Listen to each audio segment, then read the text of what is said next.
Everyone together. Jaya Shriman Narayana. Jaya Shriman Narayana. Jaya Bhagavan Shri Krishna. Jaya Bhagavan Shri Krishna. Jaya Shri Guru. Jaya Shri Guru. Sanatana Dharma Jayate. Sanatana Dharma Jayate. Dharma Rashtra Jayate. Dharma Rashtra Jayate. Suryavansha Jayate. Surya Vangsha Jayate. International Sanatana Dharma Society Jayate. International Sanatana Dharma Society Jayate. Om Hari Om.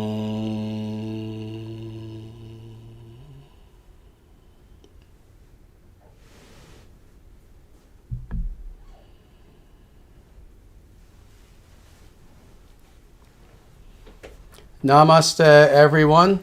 It is absolutely my pleasure to be here with you today for the live stream satsangha of the International Sanatana Dharma Society.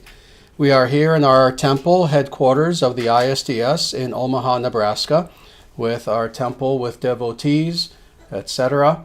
And before we dive into what will be the topic of today, just a few very quick things that I want to say. First of all, just to remind people, we are in the midst of our fundraising campaign, our year-end fundraising campaign for 2023. And if you would be so kind as to please consider contributing something to the ISDS. You know, the ISDS is an organization, a movement that was founded 25 years ago, exactly to the year, actually. The ISDS was officially founded in 1998. So 2023 is the 25th year anniversary of the ISDS. And like with all nonprofits, which the ISDS is, we of course are having a year-end fundraising campaign. And we would like to raise as many donations as we can between now, really when we started a few weeks ago, and up until midnight of December 31st. So if you can see it in your heart to please donate and to donate generously, please feel free to follow the link that hopefully is there. Hopefully someone has put it in the chat. Feel free to follow that and to donate generously to the ISDS. So with that, I want to dive into the talk for today. And today is going to be a unique talk. Actually, I've mentioned some of these things in the past, but today we're going to go very in depth into what is not a guru. You see, I've given several talks in which I've spoken about what a true guru is. And indeed, you know, this is kind of a popular topic, sadly, even among a lot of fraudulent gurus. You'll sometimes see that on YouTube, they'll even have some sort of talk titled something like, oh, what is a true guru? How do you know if you have a real guru, etc., etc. So it's a topic that many people speak about, and myself included. Of course, with myself, I don't speak about this or any topic from a level of speculation, self-speculation, but in actuality from the Vedic scriptures themselves and from 50 years of experience being a radically orthodox follower of Sanatana Dharma, not a dabbler, not a New Age person, but someone who's committed to the most ancient spiritual path upon the face of the earth. So again, I've given many talks on what is a guru, what is a true guru. But interestingly, we also need to know the opposite. What is a fraudulent guru? How do you know if a so-called spiritual master is a fake, is a fraud? Now, interestingly, I've spoken about this in the past. The Vedic scriptures are amazing. For those who have been with us for long enough and you've heard us comment on so many of the Vedic scriptures and then talk in depth about what is the nature of the Vedic literature itself, we know that this is an amazing work of literature, and one of thousands, tens of thousands of elements that make the Vedic scriptures unique is this: they don't ever sugarcoat things. Truth is truth, and truth is meant to be blunt. Truth is meant to be straightforward. It's not meant to be concealed, hidden, sugar-coated, etc. So what we've seen is that very often throughout the Vedic scriptures, when it talks about the positive attributes, positive qualities of X thing, X person, it will also go just as in depth into the opposite. So I've mentioned to people, for example, how in the Bhagavad Gita, there is a chapter where indeed Krishna talks about the divine and demonic natures. And interestingly, he spends a little bit more time talking about the demonic nature, even more so than the divine nature. And I've explained to people why this is the case many times. And that is that indeed we live in a world of dualism. We live in a world in which there is good, there is bad. There are the most wonderful people and there are the most demonic people imaginable. And this being the case, again, the Vedic scriptures tell the truth. So thus, even when it comes to the idea of what is a guru, in the past we've gone over dozens and dozens and dozens and dozens of verses from a wide variety of Vedic scriptures. And indeed, we've barely scratched the surface of all these verses, where it talks about indeed what are the positive qualities of a guru. Well, there are almost as many verses talking about what are the negative qualities of an individual who is only pretending to be a guru, but who is not. And while the topic may seem to, let's say, uninitiated eyes, to neophyte eyes, to be, not very positive and somewhat negative, etc., etc., no, the Vedic scriptures disagree. We are to know the negative. We are to know what is not a guru as much as we are to know what is a guru, if we are to avoid the pitfalls that so many people in modernity specifically have fallen into. Let me just say this as a personal aside. Again, I have been following the Vedic path for 50 years. That's a long time. I began following the Vedic path in the early 70s. Before many people, even watching right now, have even been alive. And I know because 90% of my students are under the age of 30. And during that time, having explored, especially early on, I don't explore anymore, I simply surrender. But especially early on, having explored and encountered so many gurus, either in person or through their books or through their reputation or in one way or another, hundreds and hundreds and hundreds and hundreds and hundreds of individuals who have called themselves Swami so-and-so, Paramahamsa so-and-so, Yogi this, and Guruji that, etc., etc., etc. I have seen, I have witnessed, I have experienced the presence of some of the most profoundly legitimate and authentic and qualified gurus that have ever set foot upon this earth, and some of them actually, their feet didn't even touch the ground of this earth. But I've also seen the opposite. I've seen hundreds of true frauds. In some cases, just mischievous nobodies. In other cases, some people who were monstrous psychopaths. And sadly, claiming to represent spiritual teachings. And of many different traditions, actually. Many different traditions. This is the nature of this world. It doesn't matter what the religion in question is. You see, I'm, again, I'm a Vedic leader, but I'm very honest about this. Is every Vedic leader alive today legitimate? No, I'm very honest about this. Absolutely not.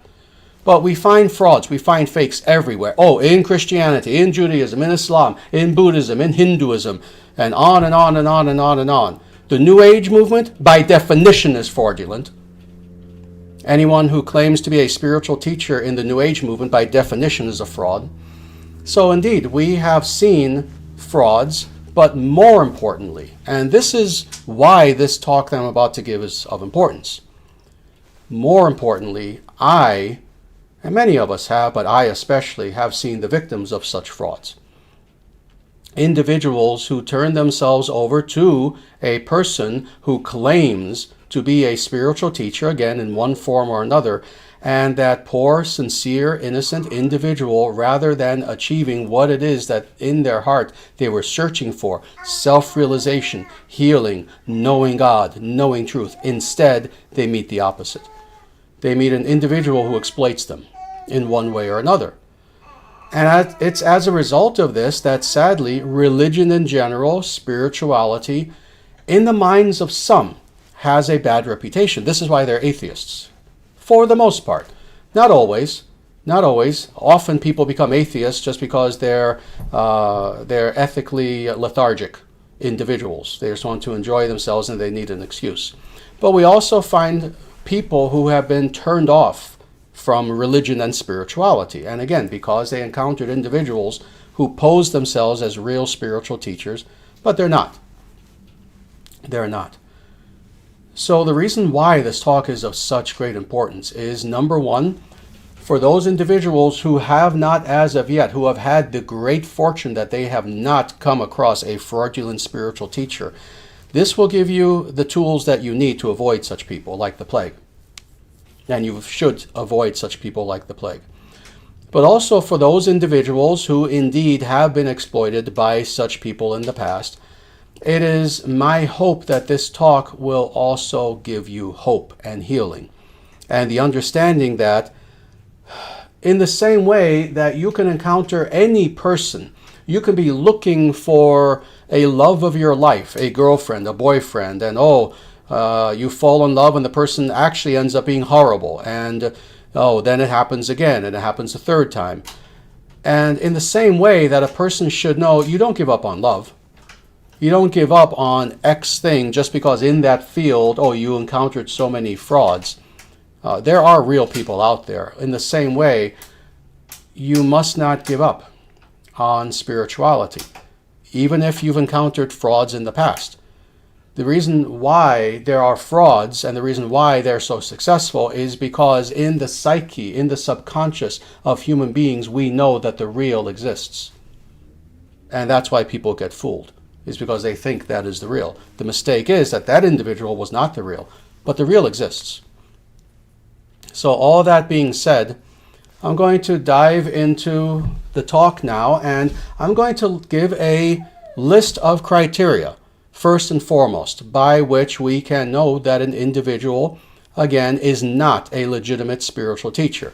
I have verses that I'm hopefully going to have a chance to comment on today. But we may not have time, actually, because this list is actually of great importance. And if we have time, I'll jump into the verses. If we do not have time, then I'll do the verses at some point in the future. Probably not next week, maybe the week after then. I'll do that. But now let's jump into the criteria by which you know that a person is a fake, especially Vedic spiritual teacher.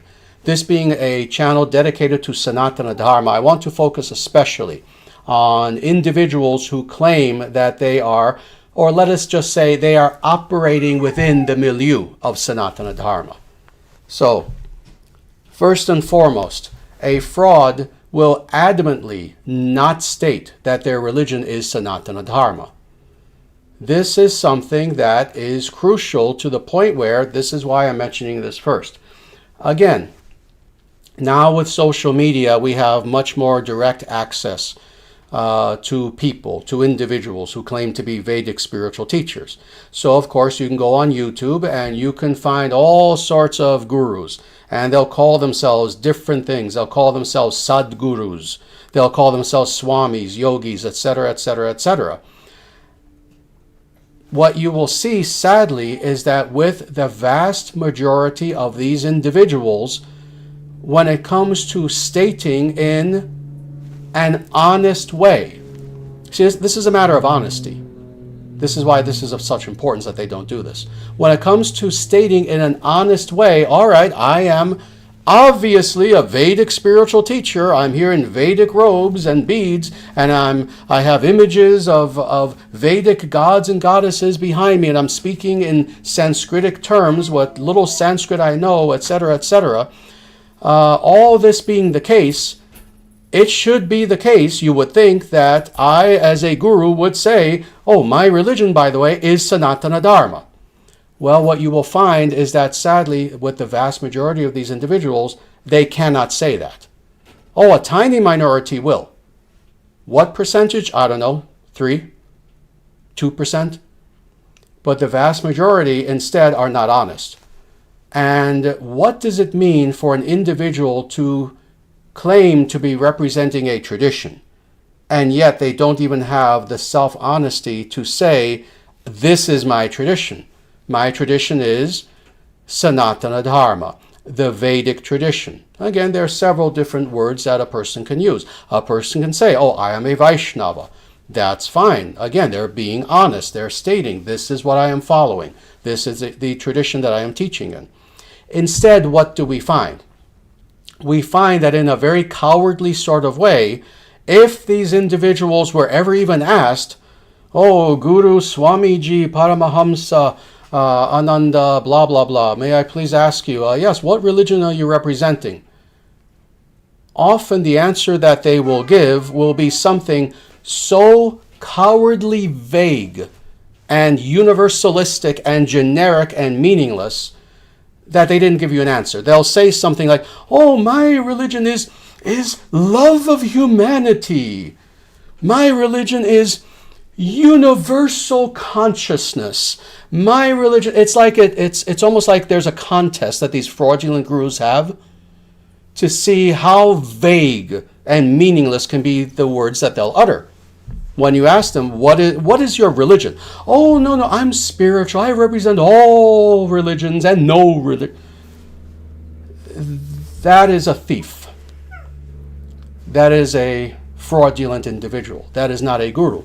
And why? Because honesty is not there. You see, go to a real Christian, someone who is an orthodox individual, Catholic, Protestant, whatever, but they take their religion seriously. Sir, madam, what is your religion? I'm a Christian. Oh, all right. Go to an imam. Sir, and it's always sir. Sir, what is your religion? Muslim. I follow Islam. And on and on and on. Oh, go to a Buddhist. Oh, if you go to an Orthodox Buddhist, a Theravada Buddhist monk from Thailand, from Laos, if you go to a Tibetan Buddhist and you say, sir, what is your religion? They're not going to give you this nonsensical, cowardly, meaningless answer. Oh, universal, blah, blah. No, I'm Buddhist. Buddhism. I follow Buddhism. Exclusively Buddhism. And on and those are honest individuals. Those are individuals who know themselves, who are committed to their path, who are representing their religion, versus the fraudulent guru who just wants to make money. That being the case, why do they say this non-committal nonsense? My religion is universal love consciousness of humanity, blah, blah. Because they're trying to appeal to the most, in their mind, the most widespread audience imaginable. They are looking for customers. That's why they will not simply say, my religion is Sanatana Dharma. I follow the Vedic religion, period. So, if you are interested in, if you are taking instruction from, if you consider yourself to be a disciple, a follower, a student of such an individual who all their trappings are Vedic, but they don't have the honesty to simply say, yes, my religion is Sanatana Dharma. I would ask you for your sake, please get away from that person. Get away from that person. Let's continue with this list of criteria. A fraudulent person, a fake spiritual teacher, is not qualified. They don't have actual qualifications. What does this mean? It means that they are not part of a recognized sampradaya, not a made-up sampradaya, not a made-up tradition within the Vedic tradition, but a recognized tradition, and there are very few of them, and we know what they are. Vedic traditions don't go back 200 years. They go back to the beginning of time, actual sampradayas. So they don't have a sampradaya. They do not have an education. You know, it's interesting. This has been one of something I have been speaking to the global Hindu community about for 30 years. leaders of every other faith community. Oh, if you want to become a Catholic priest, if you want to become a nun, if you want to be a Protestant minister, if you want to be an imam, a rabbi, if you want to be a Buddhist monk or priest in any tradition of Buddhism, and I can go on and on and on, you receive an education.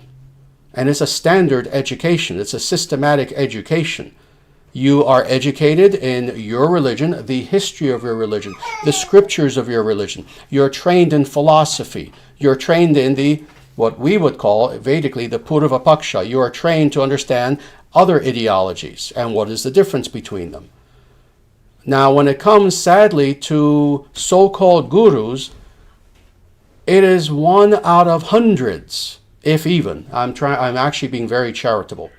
It will be one out of hundreds who will have received such an education from the Vedic perspective. Almost none of them have. They're not qualified. If you ask, sir, from whence do you derive all of this knowledge that you claim to have? If they can give you an answer, it will be a vague answer. It'll be, my guru taught me that. Oh, who's your guru? Oh, he was a great person. Oh, who's your guru? Oh, an enlightened being. Oh, who was your guru? They cannot give you a straight answer as far as where they got their knowledge. And why?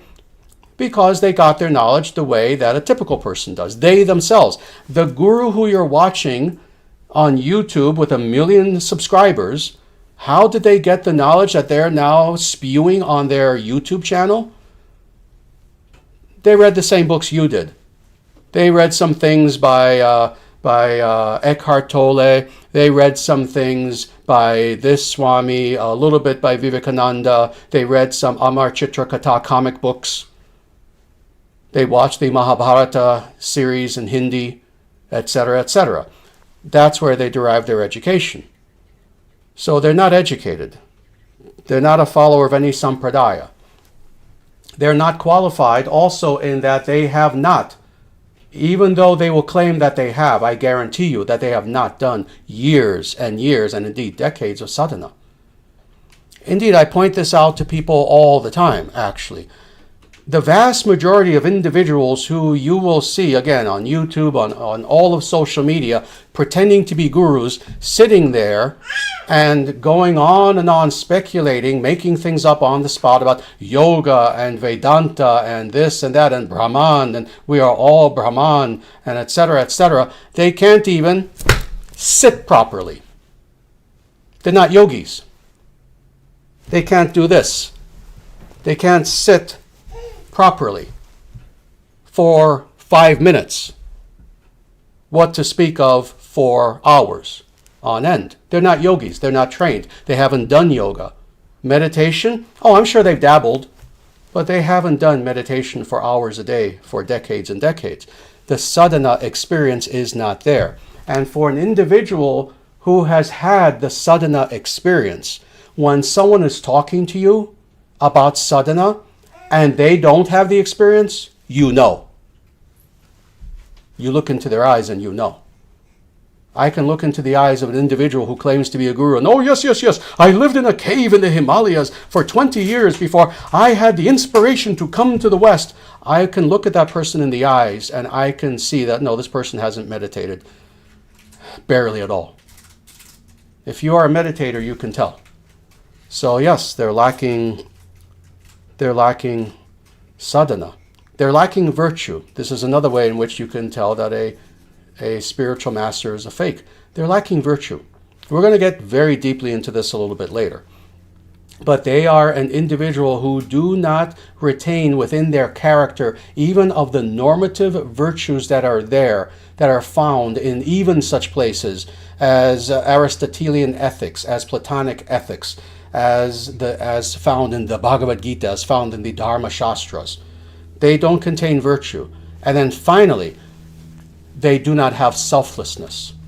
You will find very few gurus who will go out of their way to give themselves, to give of themselves, to truly sacrifice personally for their mission, to serve God. You will find very few of these gurus, actually, who will go out of their way to give, truly give to their disciples, and not just spiritual teachings, who will cry with their disciples when their disciples are in mourning. You'll find very few individuals who are truly selfless, and yet they call themselves gurus. And again, these are the frauds. Let's go on to some more of these criteria. A fake guru treats all religions as the same, and he claims to be a follower of all religions. Again, this goes back to the fact that they will not state that, indeed, my religion is Sanatana Dharma. Rather, the fraudulent ones, the fraudulent spiritual masters, so-called, are individuals who will not commit. They will simply say, oh, yes, yes, yes, they're radical universalists. All religions are the same. And yes, what do I practice? Oh, I am a Christian, Buddhist, Muslim, Jewish, Hindu, shaman. I follow all the religions, etc., etc. That's a fake. That's a fraud. As soon as you see an individual speaking in such terms, that's an individual who, let me explain why they're a fraud. Again, they do not have the integrity or the honesty to actually tell you what they're following, especially if the individual, again, has all the trappings of Vedic spirituality. If they have all the trappings of Vedic spirituality, they have the robes and the beads and etc., and they speak in terms of the Vedic gods and karma and all this, and yet they do not have the integrity to simply state that, oh yes, this is my religion, not all religions. That is an individual who either is dishonest and or someone who is appropriating someone else's religion to make money. If you're going to claim that, oh no, your religion is not Sanatana Dharma, it's all religions, why are you stealing from Sanatana Dharma specifically? Why? Why is it that specifically your teachings seem quasi-Vedantic, etc.? So at the very best, that individual is not honest. At the very worst, that person is honest and stealing from Sanatana Dharma. Now, let's go on. A fraudulent individual who claims to be a spiritual teacher has not studied. They'll claim that they have, but you can easily test them. I can test them in about 60 seconds. They have not studied, they do not know, and they do not refer to the actual Vedic scriptures. So thus, again, I've been on this path for 50 years. Especially early on, I would venture to talks by many different gurus. And I'm talking about individuals who, yes, they were from India, they had, Hindu robes, they spoke completely in Hindu terms, etc., etc. And I would sometimes attend a talk where the person would go on for an hour. Not once referring to the Vedic scriptures. Not once quoting a verse from the Vedic scriptures. Not once saying, oh yes, yes, now I'm going to be commenting on these verses from the Bhagavad Gita, from this Upanishad, etc., etc. No, what we find is that the fraudulent individuals, while they may have, let's say 2 or 3 or 5 verses from the Bhagavad Gita memorized so that they can pretend that they know something and they'll kind of regurgitate this, they don't know the Vedic scriptures. They haven't studied them in depth. They don't understand the nature of literature in general. They don't understand the unique nature of the Vedic literature. They don't have the ability on the spot to be able to comment on the Vedic scriptures. You see, this is a guru. This is one criteria. Now we're talking about the positive. Do you want to know one criteria of a true guru? This is a true guru. On the spot, you can give him a verse from the Bhagavad Gita. You can give him verses from the Upanishads, not warning him beforehand. And he'll explain it to you. He'll explain that one verse to you for 1 hour. And it's all correct. No speculation, no making things up on the spot.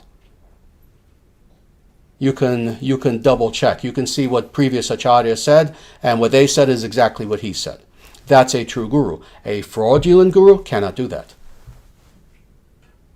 They can, if they want to try to pretend that they studied the scriptures, they can find some verses from some scriptures, read it repeatedly, do research, see what other people said, read other commentaries, take notes, memorize things, and then finally they'll give a little lecture for 20 minutes where it will seem like, oh, they actually studied that scripture. No, they didn't.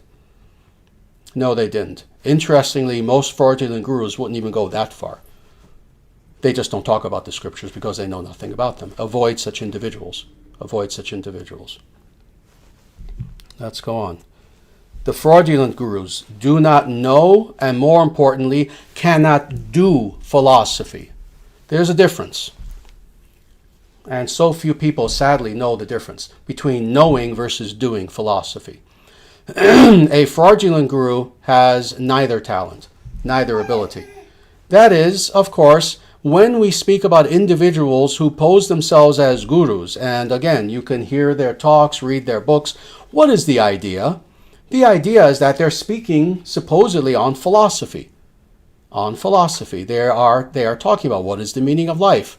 They're talking about, this is a little bit beyond them. I'm giving them the benefit of the doubt. They don't talk about these things, but they should be speaking about, epistemology. They should be speaking about ethics. They should be speaking about ontology, metaphysics. They should be speaking about aesthetics, etc., etc., etc. That's the idea, is it not? When we approach someone and, oh yes, this person is a guru. What does that mean for us initially? This person, I can have a philosophical discussion with him. Well, interestingly, very few of these fraudulent gurus know actual philosophy in the true sense of that term. They haven't studied it. They don't know, again, any of these categories that I just spoke about, epistemology, ethics, etc., etc. They haven't studied the history of philosophy, the history of argumentation, the history of thought, and various arguments that have gone back and forth, various debates throughout history about the existence of God. What is the nature of the good? What is the nature of the one versus the many, etc., etc. They know nothing about this. Nothing. They're ill-educated. But more is one thing to know philosophy, i.e. history of philosophy. What did so-and-so great philosopher say? It's another thing to do philosophy. And for a true guru, more than anything, this is what they must be able to do. What does that mean? Philosophically analyze. Very few gurus today, and of course especially the fraudulent ones, which is what we're talking about, can actually do philosophy, i.e.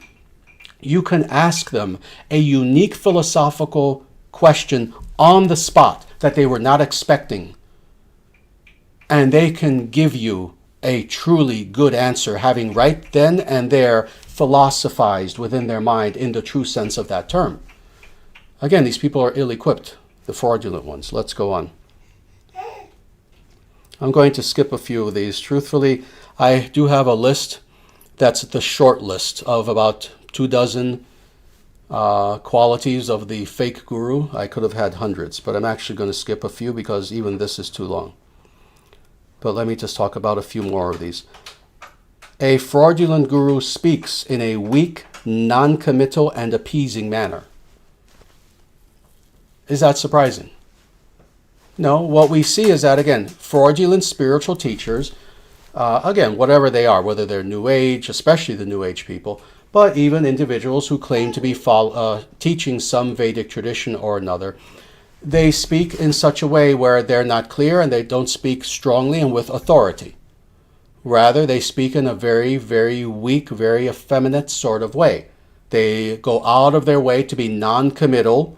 If you ask them a serious question, and they know that, for example, the answer will be somewhat controversial, rather than being honest and giving you the real answer, they'll be non-committal. Well, people are all different, and we all just have our own opinion, and people think differently, and some people might think one thing, and another person might think another.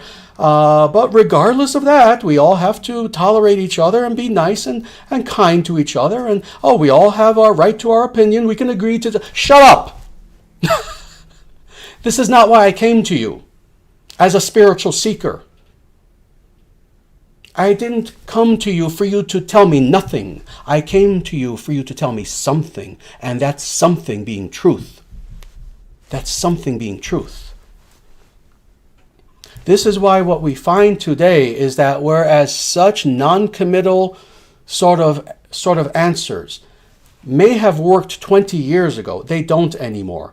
because now our world has become stark. Our world has become stark. We're living in very interesting times. And people don't have time for nonsense anymore. People want real answers. Sir, you have claimed you are a guru. I am pained because I do not know truth. I am aching for truth. It's not just a curiosity. I'm not just bored. I am aching in pain to know what is truth. Can you please give me an answer to this question? If the person can't, if the person won't, you're wasting your time with that individual. That's someone who wants your money. That's not someone who actually wants sincere questions from you. That's someone who wants set-up questions, but not real questions. So indeed, a fake guru will not answer in an authoritative, strong, definitive, conclusive sort of way. This is what we're seeking. We're seeking what is called in Vedic philosophy in general, but also especially in the Nyaya school of logic, what is called Siddhanta. We're seeking something that is conclusive, the answer. Not an answer, not my answer. We're seeking the answer. Because the questions that we're asking are crucial. They are the most important questions on the face of the earth. If we are a sincere spiritual seeker, and again, not just curious, not just, oh yeah, this year I'm going to be spiritual. Next year it'll be video games again. It'll be something else. No. If I'm someone who I'm aching for truth, then I need answers that are conclusive. Answers that I can have faith in. Answers such that when I'm given these answers by this individual who poses himself as an authority, when I receive those answers, I have full satisfaction in my soul. And if such an individual claims to be a spiritual teacher and they can't give you that, get away from them. Get away from them. A few other things I'm going to say. A few other criteria by which you can know that an individual who, despite what fancy name or robes or anything else he has, 1 million subscribers on YouTube, 8 million subscribers, etc., a way that you can know that, no, this person is a fake, is if they claim in any way, or if they allow their disciples to claim about them that they are an avatar. This is definitive. There is no compromise in this. This is the truth. In 2023, if there is an individual who is posing himself or herself as a guru, and they claim, yes, I'm a manifestation of the divine. I am an avatar of fill in the blank. I am an avatar of Shiva. I am an avatar of the Great Mother. I am an avatar of Krishna, of Narayana. I am an avatar generally of God, of the Absolute, of Brahman, etc.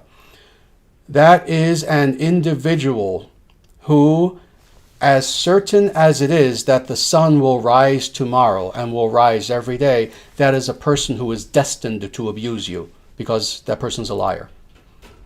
That person is a liar, that person is a liar. A true guru never claims to be God. Rather, a true guru claims to be, with all humility and surrender, a servant at the feet of God. Not even a servant of God. I am not worthy of being a servant of God. I am a servant simply at the feet of God.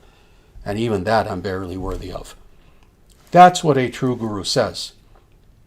An individual who claims to be an avatar is an individual who is clinically a narcissistic sociopath.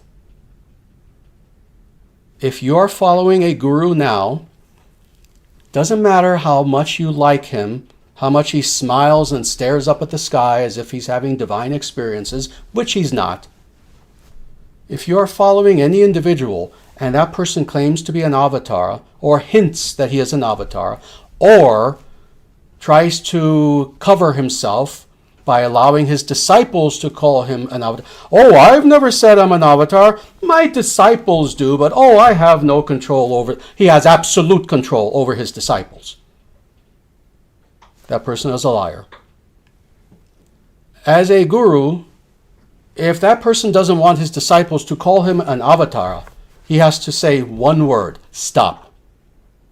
And then maybe followed up with, I'm not an avatar.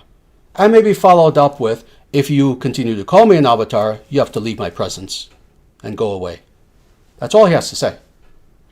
I've encountered people actually who will play this trick, this game, where they'll say, oh, I never claimed I'm an avatar. They all call me an avatar. And oh, who am I to say? You're their guru.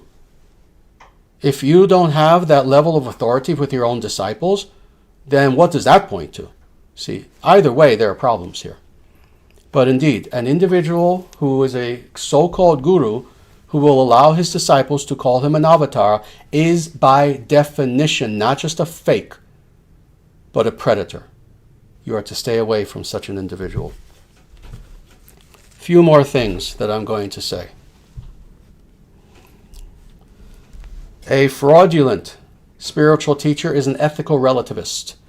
Very often they'll be very relativistic when it comes to ethics. They'll claim, oh yes, my behavior is beyond good and evil. You can't judge me. I'm so beyond you spiritually, so beyond you as far as my level of liberation that I can do whatever I want. Oh, it looks to you like I'm doing unethical things, but oh, that's because you're just a neophyte. No, that person is again a psychopath. That is an individual who is unethical, who is unvirtuous, someone who is immoral, someone who does not retain within himself and his character the strength to even be a good person. He's not strong enough. He's a moral weakling. He's undisciplined. That being the case, this person is barely even qualified to be on the spiritual path himself as a lowly little neophyte. And yet he's claiming that he is a spiritual teacher. No, if a person is unethical, if a person abuses others, if a person does bad things to others, if he steals, if he lies, if he breaks all sorts of regulative principles, etc., that person is not a guru by definition.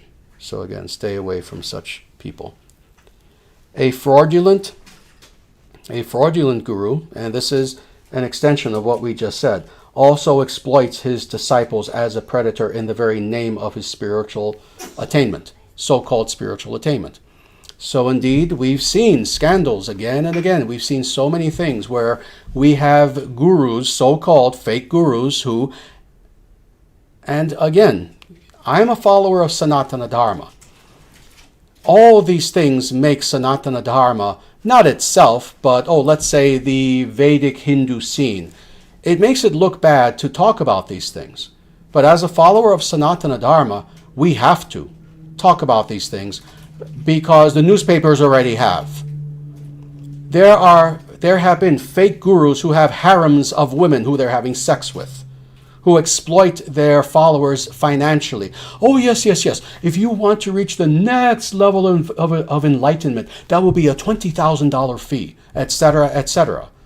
So we have individuals who will exploit their disciples sexually, financially, emotionally, certainly spiritually in so many ways, and yet, again, they claim to be spiritual masters. No. When you encounter such an individual, don't make the mistake of allowing your mind to trick you, of allowing some aspect of yourself, some fear to trick you into thinking about that. Oh, well, no, empirically I'm seeing this, but no, there must be something I'm not understanding. No. If you see that your so-called guru is immoral, he's immoral. Stay away. Stay away. Stay away. Just a few more things. A fraudulent guru has no dhira, has no gravity. So thus, you'll see that with many of these fake gurus, they do not have seriousness about them. Rather, they constantly have that little con artist smile to them. The corners of their lips are always in a little bit of a smile. They're always overly laughing, overly giggling, etc. Why? That's their own internal nervousness that is occurring because they themselves know that they're frauds and they're amazed that they're getting away with it. Now, I've said this before. Does this mean a guru can't joke once in a while, that a guru can't laugh? No, gurus do. I do. Prabhupada did. Legitimate gurus will laugh when the occasion calls for it. They'll smile when the occasion calls for it.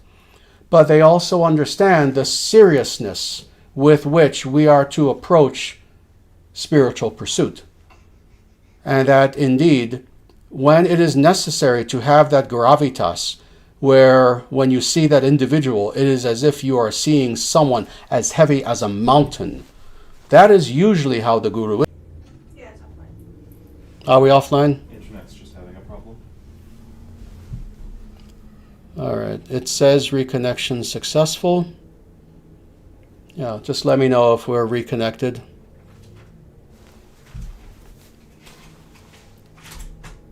So, yeah.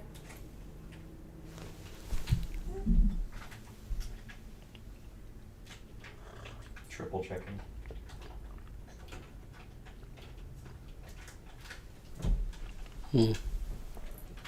Very good. Rose Dumont says we can see and hear you. Okay, seems to be working now. Very good. Very, very nice. Sadly, some neo-Hindu radical universalist New Age individual pulled the plug temporarily because they didn't want to hear this message. See, a guru can joke. Very good. But again, now that we're connected again, now let's talk about this a little bit more. So indeed, a true guru has dhira, has gravity. When you see their face, you understand that you're speaking to someone who has great authority. You're speaking to someone who has great seriousness about them. You're speaking to someone, you're experiencing someone who takes what they are saying seriously. Now, just a little bit more. A fraudulent guru capitulates to modernity. They capitulate to modernity. Now, an authentic guru and a good guru, someone who knows what they're doing, they understand modernity. They understand it perfectly. They understand it better than almost anyone. And they can speak in terms of modernity, but they haven't capitulated to modernity. There's a very big difference. What does that mean? That a fraudulent guru has given in to the prevailing culture, the prevailing mindset, the prevailing, let's say, worldview that is the mainstream. That's a fraudulent guru. A true guru does not care about the mainstream, does not care about the current, does not care about what is the latest fad, what is there in modernity and the dictates of modernity. Rather, a true guru teaches in such a way that whether they are teaching in 2023 or if they were teaching in the year 3 BC, or if they're teaching in the year 10,023, their message is the same. They don't capitulate to modern ideas, to modernity, etc. Now, we're almost done here. One of the last things I want to say is that if you encounter a so-called guru anywhere, in person, visiting their so-called ashram, you read their book, you see them on YouTube, etc. And if the guru, that so-called guru, is a neo-Hindu, if you don't know what a neo-Hindu is, read our latest book, Radical Universalism.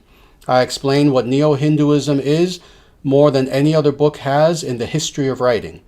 If the individual who claims to be a spiritual master is a neo-Hindu, if they are a radical universalist, they say all religions are the same, if they are following the left-hand path, if they are a New Age individual, if they are any of the above, by definition, they are a fraud. You cannot be any of the above and be legitimate, and be authentic, and be qualified, and be real. So if an individual, again, is a neo-Hindu, a follower of radical universalism, a follower, a teacher of left-hand path, or if they are New Age, by definition, they are a fraud. Stay away from them.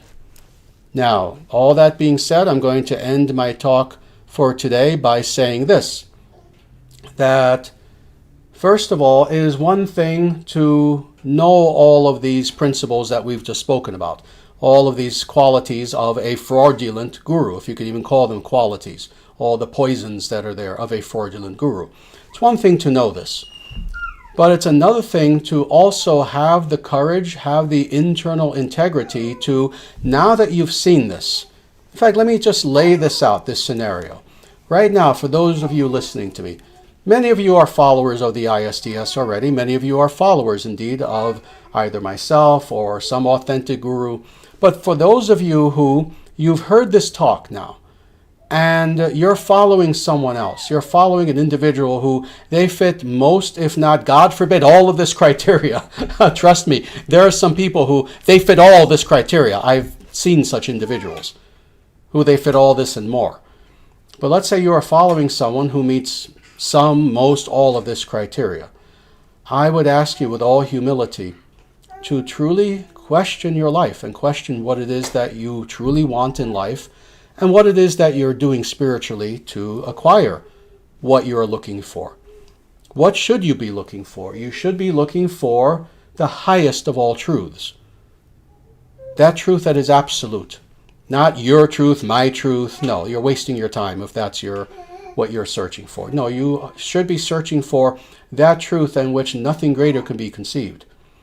You should be seeking full self-realization, honest self-realization. You should be seeking God. You should be seeking Brahman. You should be seeking Narayana. You should be seeking that which is the supreme personality of Godhead. If that is the case, and you are presently following a guru who meets even some, what to speak of most of all of this criteria, I ask you in all humility, please stop feeding this person's ego and please stop feeding them your money and your energy and your power and turning your will over to such a fraud. Because if you don't stop now, I guarantee you will eventually. But it might not be for 10 years. And then after 10 years, 20 years of following a fake and then realizing it, then you look back upon all those years and what will you have? What so many people do have when that is the case? Bitterness. People will feel horrible about themselves. Oh, how could I have been so stupid? Oh, my Lord. They'll feel regret. And worst of all, the worst thing of all, is that they will then leave the spiritual path altogether, using this as an excuse. Well, I was cheated by this fake guru for so many years. Well, I guess it's all fake now. God doesn't exist. Forget spirituality. Forget it all. I'm just going to be a materialist like everyone else now. When in actuality, you had the chance to divorce yourself from that fraud. I'm giving you the chance now. If you're following such an individual who meets any of these hallmarks of a fraud, leave that person. Seek a true guru. Come to the International Sanatana Dharma Society. I guarantee you, this is a place where you will not be exploited. This is a place where you will not be abused. We have hundreds and hundreds, really altogether thousands of individuals who are followers of the ISDS. Serious people? Oh yes, serious people. We have many hundreds, but altogether we have many thousands of individuals who follow the ISDS. To a person, they will all tell you how we exploit no one. On the contrary, people come to us for shelter, and what we give them is the real thing.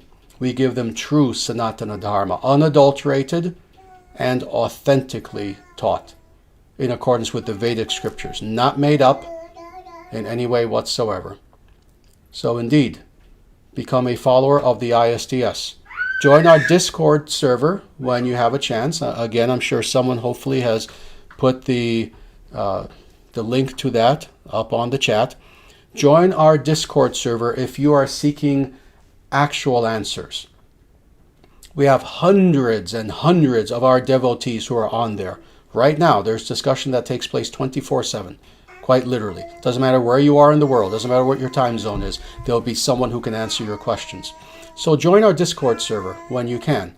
What you will find are, again, hundreds of my students who are the most wonderful, most good-hearted, most knowledgeable people who you will ever meet. and they will be very happy to answer all of your questions and to help guide you. Also, when you can, become a member of the ISDS. You know, people sometimes forget this, that yes, this is a spiritual religious movement, and you can become an official member of the ISDS. Just go to our website, dharmacentral.com, and when you're there, just look on the menu and you will see a page for membership. Become an official tithing member of the ISDS. Interestingly, you don't have to. Again, we're not after your money. Oh, we need donations. Just like earlier, I asked for donations. I'm going to ask for them again because we are a nonprofit. We run on donations. But interestingly, many of my closest disciples actually don't even necessarily contribute on a regular basis. If they can't, they can't. And we never bother them about it. If they can, they do. So you can become a member of the ISDS and never donate a penny if it's beyond your means. You don't have to worry about that. But if you can, become a member of the ISDS. And then finally, again, to reiterate, if you can donate to the ISDS, we're having our year-end fundraising campaign for 2023. If you can donate anything, $1, $1 million, $100, anything, please feel free to follow the link. Donate to this nonprofit religious movement, etc. But more than anything, again, if you have been, let's say, burnt by a fraudulent spiritual teacher in the past, if you are following one now, if you are afraid that you might fall into someone's clutches, take shelter of the International Sanatana Dharma Society. We will help you. Read our books. Watch our many videos. We have at this point hundreds and hundreds of videos that are available. They're all free. We don't charge for our videos. So feel free to look at the library of videos that are on this channel, and you will have so many hours of videos to watch that will be educational for you. Understand truly what is this tradition of Sanatana Dharma. It's not a mystery. It's not a matter of debate. It's not a matter of different opinions. No, we know what this tradition is. Learn for yourself. And again, we will help to guide you in every way.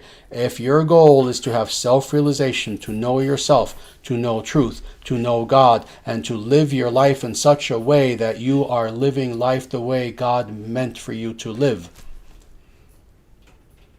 then the International Sanatana Dharma Society is here to serve you. So with that, we're going to stop here. And as I predicted, we didn't even have time to go over the verses. Instead, not next week, I believe, but maybe the week after, we'll actually have another live stream where we will go over the verses. Rather, next week will be what? Yule. Yule. But also, questions and answers. We will have a live stream, actually. Yeah, we will have a live stream. What would it be? I believe 2 days, 1 or 2 days before Christmas, something like that. We are going to have a live stream next week, and it will be questions and answers, because for the last several sessions we have not had an opportunity to take questions and answers. So next week, Q&A. The week after, we will go through the verses we were going to go through today. So with that, again, I thank you all, everyone, for being here, and namaste. Jaya Shriman Narayana. Jaya Shriman Narayana. Jaya Bhagavan Shri Krishna. Jaya Bhagavan Shri Krishna. Jaya Shri Guru. Jaya Shri Guru. Sanatana Dharma Jayate. Sanatana Dharma Jayate. Dharma Rashtra Jayate. Dharma Rashtra Jayate. Suryavansha Jayate. Suryavansha Jayate. International Sanatana Dharma Society Jayate. International Sanatana Dharma Society Jayate. Evam Bhavatu. May such victory be so.